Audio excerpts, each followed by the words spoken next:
तर महाराष्ट्रामधील राजकारणात आज आणखी एका महत्त्वाच्या पोटनिवडणुकीकडे सगळ्यांचं लक्ष लागलंय। ती म्हणजे अहिल्यानगर जिल्ह्यामधील राहुरी विधानसभा पोटनिवडणूक।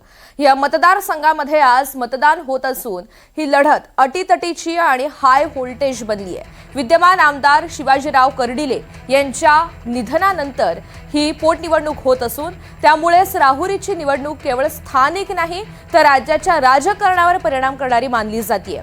भाजपाकडून अक्षय कर्डिले मैदानात आहेत तर राष्ट्रवादी काँग्रेसच्या शरद पवार गटाकडून गोविंद मोकाटे यांना उमेदवारी देण्यात आली। त्याचबरोबर बंडखोरी आणि अपक्ष उमेदवारांमुळे ही लढत अधिकच चुरशीची बनली आहे। मात्र या पोटनिवडणुकीमध्ये माजी मंत्री प्राजक्त तनपुरे यांची भूमिका निर्णायक मानली जाते। तनपुरे यांनी निवडणूक न लढवण्याचा निर्णय घेतला असला तरी सुद्धा त्यांच्या समर्थकांची भूमिका आणि मतदानाची दिशा कोणती असेल याकडे सगळ्यांचं लक्ष केंद्रित आहे।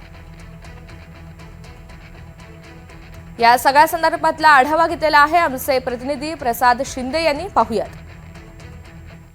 नगर राहुरी विधानसभा पोटनिवडणुकीसाठी आज प्रत्यक्षात मतदान पार पडत आहे। प्रचाराच्या तोफा थंडवलेल्या देखील पाहायला मिळत आहे।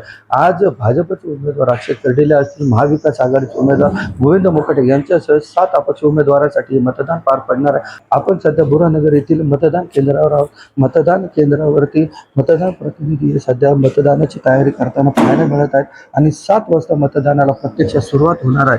कोणताही अनुचित प्रकार घडू नये यासाठी पोलीस प्रशासनाच्या वतीने देखील बंदोबस्त ठेवण्यात आलेला आहे। यामध्ये 36 पोलीस अधिकारी आहेत, 708 पोलीस कर्मचारी आहेत, तर 391 होमगार्ड आहेत। त्याच प्रकारे सकाळी 7 वाजल्यापासून या मतदानाला सुरुवात झाल्यानंतर 374 मतदान केंद्रावर हे मतदान पार पडणार आहे। यामध्ये 3 आदर्श मतदान केंद्र, एक पूर्ण पहिले महिला संचलित मतदान केंद्र, एक दिव्यांग केंद्र अशी व्यवस्था प्रशासनाच्या वतीने करण्यात आलेली आहे।